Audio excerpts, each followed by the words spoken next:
Hello everyone, Charles Walhingford back again with my top 10, no, top 5 most overrated watch brands.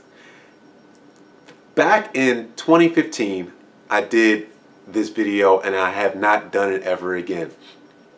I did other top watch brands or top watch levels and things like that, but I have never done this again.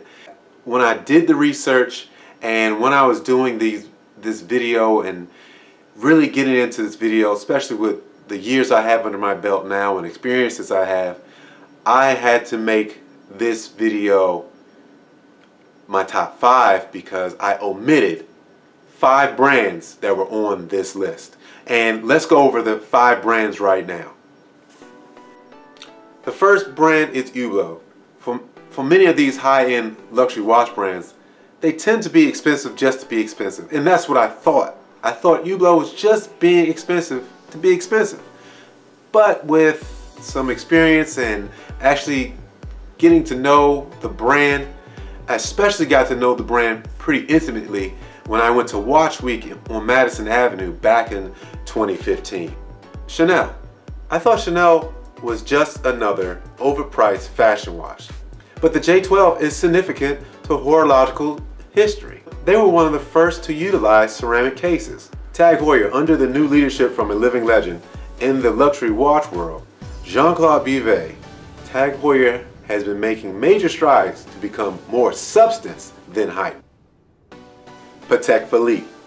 My thought process was the same about Hublot, but again, with more experience and research, I have found calling the creators of the iconic watch, such as the Calatrava or the Nautilus or the art-aspiring Sky Moon, overrated is basically inaccurate.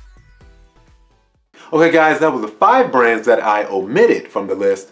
Here are 5 brands that made the list or still on the list. Alright, let's start with number 5. Number 5, Ralph Lauren. Oftentimes people argue Bremont does not possess the lineage or the reputation to demand the prices that they ask for on the retail market. Well, Ralph Lauren is far more guilty of this so-called crime. Making an iconic shirt does not mean you can demand Patek Philippe prices. Number 4, Gucci, the king of fashion watches. Only a person with limited horological know-how spends the absorbent prices that Gucci demands from a quartz watch. Often mistaken for a fine timepiece due to their reputation with clothing, Gucci may be the biggest fibber on this list.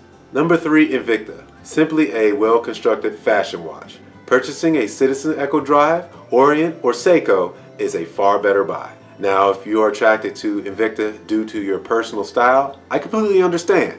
But you have to understand from a technical engineering standpoint, you are not getting the watch you think you're paying for. Shinola.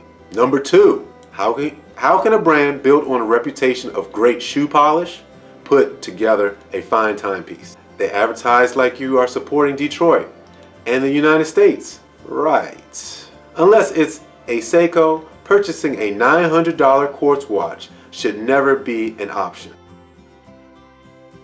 Number 1, Vacheron Constantin. Back in 2015, I came out with this list and I had Vacheron Constantin as number 9. Now here in 2017, with over 2 years of research, as to properly articulate my argument, I have found reason to place Vacheron Constantin as the most overrated watch brand, period. Let's start with the fans that argue of who wore this watch over 150 years ago. If you're going to command a premium price starting at $20,000 retail, you better have innovations that should come from this century. Oh wait, I hear you. I hear you, Vacheron Constantin fans. Yes, Vacheron Constantin has the title of creating the most complicated watch back in 2015. It's a pocket watch that won't fit in anyone's pocket. This watch is 98 millimeters by 50 millimeters. 50 millimeters. When you have a great reputation, a reputation that precedes itself, you should have something that everyone copies, like Breguet with their Breguet hands. Vacheron Constantin doesn't have this. Or maybe you should have ubiquitous inventions like the diving bezel from Blancpain. Vacheron Constantin doesn't have this either. In all my years of collecting, I never heard or read If it wasn't for Vacheron Constantin, we wouldn't have ... Alright, ladies and gentlemen, I hope you liked this video. I hope this helped you out for your choices of watches. If your watch was on the bad side of this, one of the top 5 overrated watches, enjoy your watch. I'm Charles Walhingford, and the 5 watches that I omitted from the overrated are how I would spend my money.